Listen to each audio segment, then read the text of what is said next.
तेजी से गिरता रुपया, इंडस्ट्री की खराब हालत, घटती ग्रोथ, इकोनॉमी की हालत फिक्र पैदा करने वाली है। ऐसे में सरकार जो कोशिशें कर रही है, क्या वो काफ़ी है? इसी पर बात करने के लिए हमारे साथ हैं गोदरेज ग्रुप के चेयरमैन और सीआईआई के प्रेसिडेंट अदिक गोदरेज। गोदरेज साहब, स्वागत है आपका सीएनबीसी आवाज़ पर।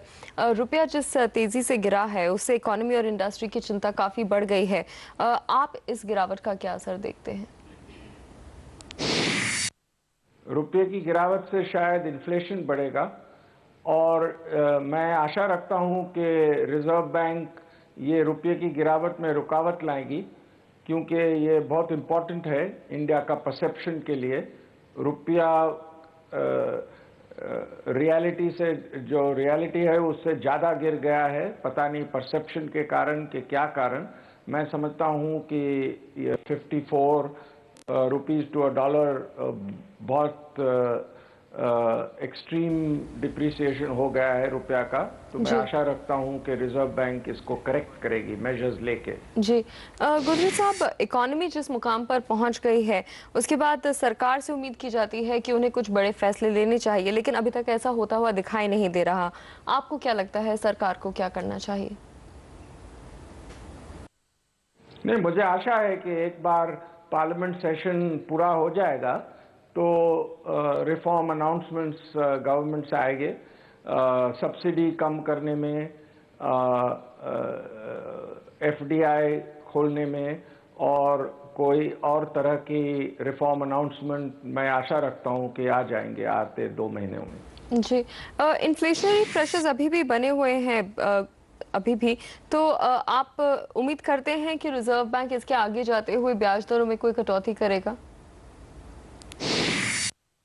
मैं आशा रखता हूं कि आरबीआई रेट कम करेगी। मैं आशा रखता हूं कि सीआरआर में भी कट आएगा और मैं आशा रखता हूं कि गवर्नमेंट भी जो कहा है कि सब्सिडी जीडीपी के 2% तक मैक्सिमम रखेगी, मैं आशा रखता हूं कि ये फुलफिल कर पाएंगे।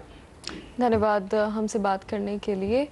और इंडस्ट्री अब भी सरकार को लेकर भरोसेमंद है। अदिक गोदरेज को सरकार से बड़े कदम उठाने की उम्मीद है, लेकिन क्या सरकार इस बार रिफॉर्म को लेकर कोई बड़ा कदम उठा पाएगी, इसे समझते हैं हमारे संवाददाता लक्ष्मण रॉय से। लक्ष्मण, क्या लगता है, क्या सरकार इस बार कोई बड़े फैसले ले पाएगी या इस बार भी ऐसा ही होगा कि सिर्फ कुछ कॉस्मेटिक बदलाव ही किए जाएंगे?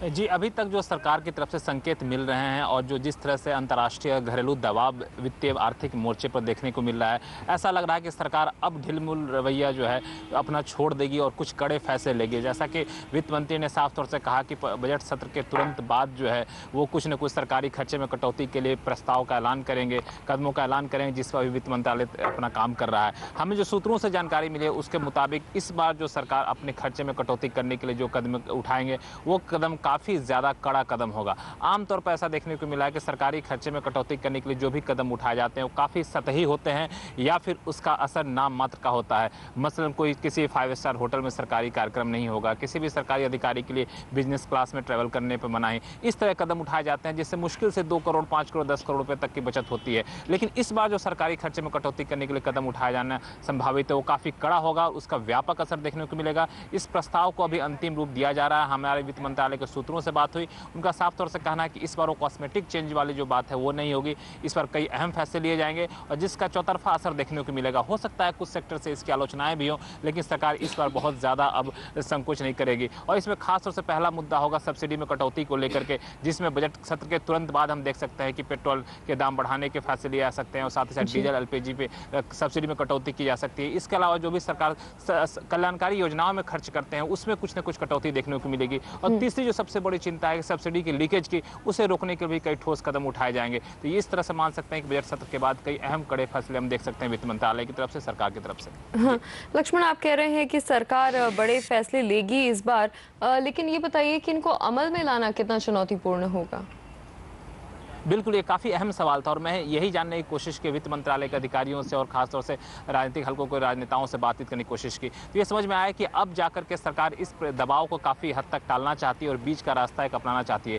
कई फैसले तो हैं जो अब मौजूदा राजनीतिक माहौल में लेना मुश्किल है, जैसे एफडीआई में रिटेल जैसे फैसले हैं, लेकिन कई फैसले हैं जिसको बीच का रास्ता अपनाकर समझा बुझाकर सहयोगी दलों को ये फैसले लिए जा सकते हैं। जैसे पेट्रोलियम सब्सिडी का फैसला हो, कल्याणकारी योजनाओं में जो खर्चे हो रहे हैं, खास मनरेगा जैसे योजनाओं में, इसमें कटौती का फैसला हो, सब्सिडी के लीकेज की रोकने की बात हो, इन सब पे सरकार कुछ न कुछ आसानी से कर सकती है, जो अब तक नहीं करती आई है, जिसको लेकर सरकार पर पॉलिसी पैरालिसिस का आरोप भी लगता रहा है। अब माना जा रहा है कि बजट सत्र खत्म होने का सरकार इसलिए इंतजार कर रही है। सरकार का मानना है कि अभी अगर ये फैसले लिए गए तो बजट सत्र में काफ़ी ज़्यादा हंगामा होगा। 22 तारीख को बजट सत्र खत्म हो रहा है, उसके तुरंत बाद हम कई फैसले देख सकते हैं और इसी वजह से सरकार बजट सत्र का इंतजार कर रही है, ताकि वो जो चुनौतियाँ हैं वो चुनौतियाँ लगभग खत्म हो जाएगी। खासतौर से फर्टिलाइजर सब्सिडी खत्म करने को, कम करने को लेकर के बात हो या दूसरी सब्सिडी को लेकर बात हो। तो कुल मिलाकर बजट सत्र के बाद सरकार के लिए कड़े फैसले लेना थोड़ा सा आसान होगा। ये जरूर है कि थोड़ा मुश्किल होगा, लेकिन सरकार इस करने के पूरे मूड में है, जो हमें सूत्र बता रहे हैं। चलिए लक्ष्मण, धन्यवाद इस पूरे अपडेट के लिए। और राजनीतिक खबरों से अलग, शाहरुख ने एमसीए पर किया पलटवार।